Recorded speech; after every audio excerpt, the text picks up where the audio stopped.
Hi everyone, this is Jennifer C. Valerie of jennifervalerie.com coming to you with another vlog in the challenge via tiffanydow.com.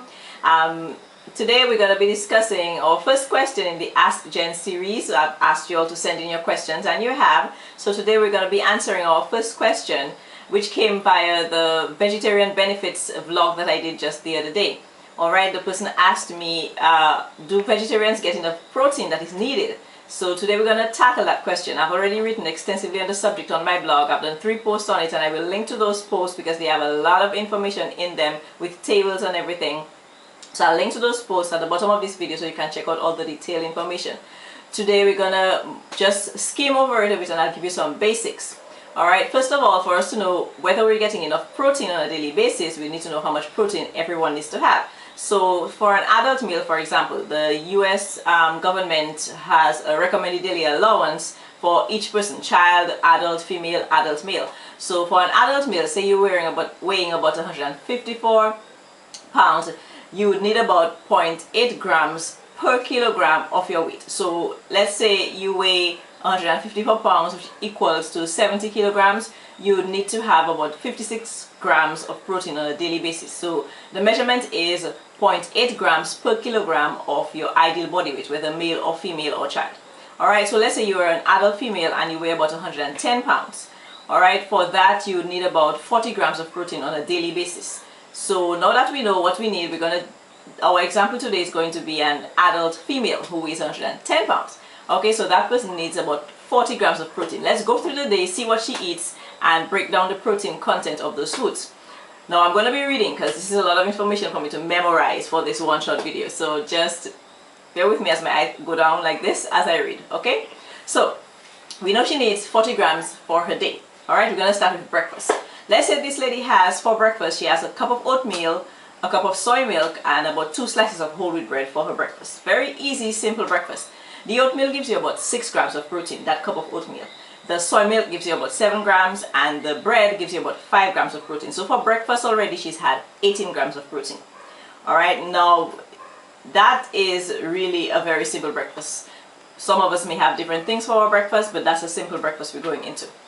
If you have more items in your breakfast, you will have more protein in your breakfast, because just about all the foods that we know of, the fruits and vegetables out there, have a protein content. Now we're going to move into lunch or dinner. I say lunch or dinner because some of us have our heavy meals for lunch and something light for supper. Some of us have our heavy meals for dinner. So this next meal is either lunch or dinner, whichever one that you choose. Alright?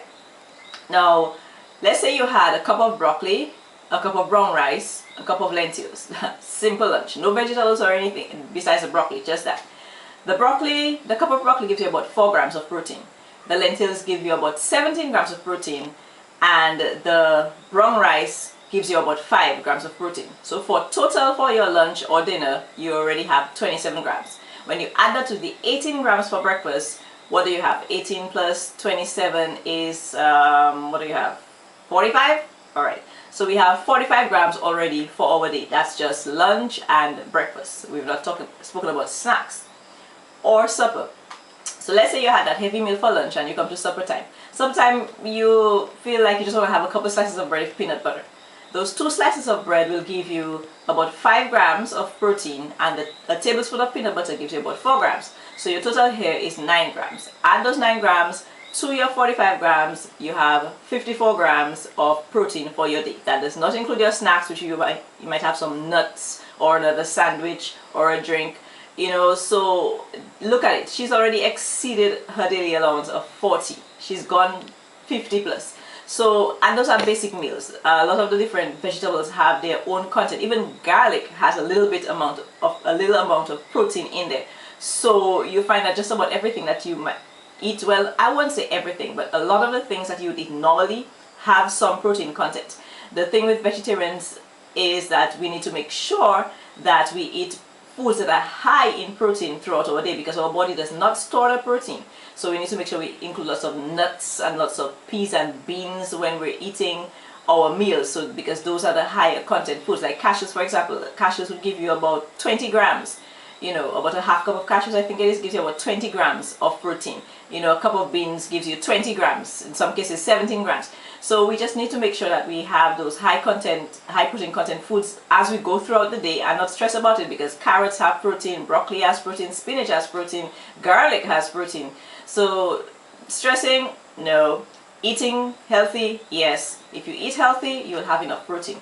Now, like I said, I wrote extensively on the subject already, so look at the links below this video and you will get more in-depth information for each type of vegetable, each type of food, rice, whatever it is. You will see in the columns I have the food and the amount of food and the amount of protein for that serving of food. Alright, so don't stress.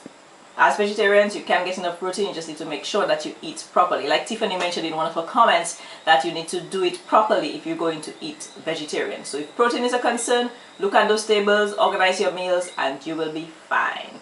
So that's it for today. We're going to go into our next video into the types of vegetarians, and then we're possibly going to go into some steps to becoming vegetarians later on. So that's our vlog for today. Take care, bye bye, and don't forget, submit your questions to Ask Jen using the button right in the post or on the left sidebar at the top on the blog, and I will be sure to answer them. If I don't know the answer, I'll do due diligence, I'll research it and get back to you. So that's it for now. Take care, bye bye.